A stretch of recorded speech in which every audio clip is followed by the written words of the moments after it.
তাই বাংলা কি ছিল আর কি হয়েছে এটা আমি মোদিবাবুকে বলবো একটু স্টাডি করে আসতে। আর একটা কথা বলি, মা কালীকে প্রণাম জানিয়েছেন, ভাগ্যিস মা কালীকে আবার মমতাজি মা কালী भी पूजा नहीं करने देता, এটা নিশ্চয়ই বলবেন না। কত রকম কালী হয় জানে? মিডিয়ার বন্ধুরা একটু কানে কানে জিজ্ঞেস করুন না। আপনাদের এখন আমার সব ইন্টারভিউ দিচ্ছে, ছকে কষা, নিজেই লিখছে নিজেই উত্তর দিচ্ছে। জিজ্ঞেস করুন কালী কত রকম হয়। আমরাও সবাই জানি না, কি করে জানবো? আমাদের 33 কোটি দেবতা, কত আগে আমরা জানি।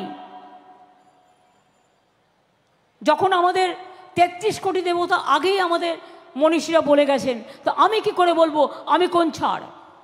কিন্তু একটা দুটো বলতে পারি।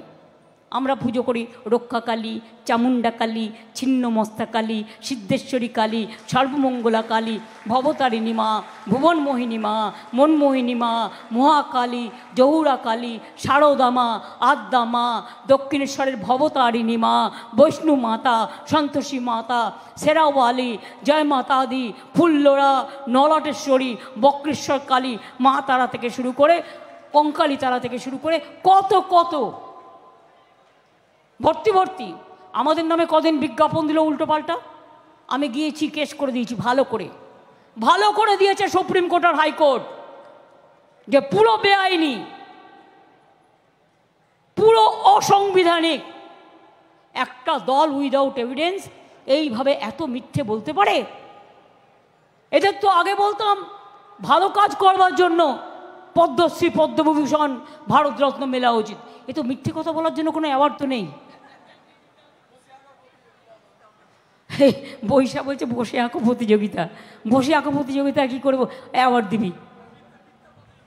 হ্যাঁ, যাই হোক, সে আমাদের ছেলেপেলেরা ইয়াং জেনারেশনটাই তৈরি করে দেবে, আমাকে বলার দরকার নেই। কাজেই আমি দুটো মিটিং করতে এলাম, সারা বছর পাত্তা নেই, আর ইলেকশনের সময় ঘুরে ঘুরে মিটিং করার জন্য 3 মাস ধরে আমাদের কাজ বন্ধ। আপনারা আমাকে বলুন তো, 5 বছরের একটা সরকার, 1 বছর পঞ্চায়েত ইলেকশন কাজ বন্ধ, 2 মাস 3 মাস ধরে চলছে কর্পোরেশন পার্লামেন্ট ইলেকশন, আবার একটা অ্যাসেম্বলি ইলেকশন। তার মানে 5 বছরের মধ্যে 1.5 বছর যদি ইলেকশনে চলে যায়, আপনি ভাববেন কখন, আপনি কাজটা করবেন কখন, আপনার কাজটাকে প্রগ্রেস করবেন কি করে? ওদের তো কোনো কাজ নেই, সেন্ট্রাল গভর্নমেন্টের কোনো কাজ নেই, না আছে রাস্তা পরিষ্কারের কাজ, না আছে 100 দিনের কাজ, না আছে ঘর তৈরির কাজ, না আছে কৃষকদের কাজ, না আছে শ্রমিকদের কাজ, না আছে শিক্ষক শিক্ষিকার কাজ। ওদের হাতে থাকা উচিত ছিল মাত্র 2-3টে ডিপার্টমেন্ট, একটা হচ্ছে রেল ডিপার্টমেন্ট, একটা হচ্ছে ডিফেন্স ডিপার্টমেন্ট, আর একটা হচ্ছে ইন্টারনাল সিকিউরিটি ডিপার্টমেন্ট। তাছাড়া কোনো ডিপার্টমেন্টের ওরা কোনো কাজ করে না, শুধু বক্তৃতা দেয়, ভাষণ দেয়, জ্ঞান দেয়, আর মিথ্যে কথা বলে যায়। আমিও বলি, যে মিথ্যে কথা আপনি আজকে বলে এসছেন, আমি তো কালকে আগেই আমার প্রোগ্রাম ঠিক করা ছিল, আমি তো কালকে আবার যাব শ্যামবাজারে। আমাদের নেতাজিকে রোজই স্যালুট দিতে হয়, আর আমরা জাতীয় ছুটির দিবস বলেছি বারবার করে, ওই দাবিটা জানাতে কালকে আবার যাব। এবং ওখান থেকে শ্যামবাজার থেকে আর একেবারে স্বামীজির বাড়ি পর্যন্ত ও মিছিলটা কাল আমি আবার করব।